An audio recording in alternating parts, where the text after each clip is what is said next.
তো এই guys, welcome back to my new blog. তো আজকে থেকে আমাদের কাত্যায়নী পূজা শুরু হয়ে গেছে। তো এখন আমরা পূজা দেখতে যাব। তো কোথায় কোথায় পূজা হচ্ছে, কেমন হচ্ছে, তো তোমাদেরকে সবই দেখাবো ভিডিওতে। তো ভিডিওটা শেষ পর্যন্ত দেখতে হবে। আর চ্যানেলে নতুন হলে চ্যানেলটি সাবস্ক্রাইব করে দেবে। দেখতে থাকো ভিডিওটা। তো পূজা দেখতে যাওয়ার আগে এখানে কিছু মুরগির বাচ্চা দেখা যাচ্ছে। মুরগির বাচ্চা বলতে এরা অনেকটাই বড় হয়ে গেছে।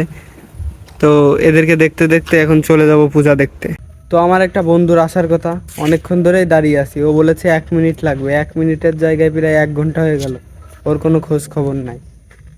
কখন যে আসবে, দেখি কখন আসে। 1 মিনিটের কথা কয়ে কত সময় লাগাইছে।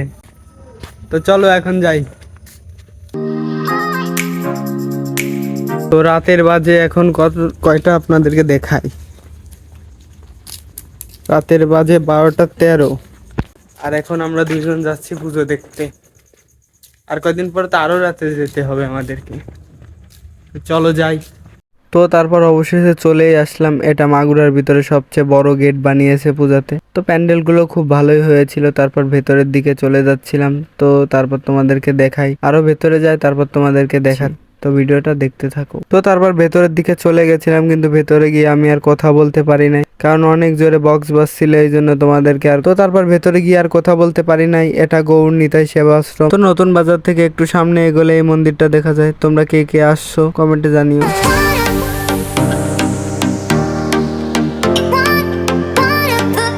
তো মাস্ট পুজো দেখা শেষ, এখন যেতে হবে বাসায়। তো বাসায় যাই, তারপর তোমাদের সাথে দেখা হচ্ছে। তো ঘড়িতে এখন 3টা বাজতেছে। তো এখন আমরা বাসায় যাচ্ছি। তো মাস্ট পূজা দেখা শেষ। তো চলো, কালকে আবার দেখা হচ্ছে। তো পুজো দেখে বাড়িতে চলে এসেছি। তো চ্যানেলে নতুন হলে চ্যানেলটিকে সাবস্ক্রাইব করবা, একটা লাইক করবা। আবার দেখা হবে নতুন কোনো ভিডিওতে। Thanks for watching. তো রাতের বেলা এইসব শিয়াল দেখা যায় পথে। শিয়াল, এই যে আরেকটা শিয়াল।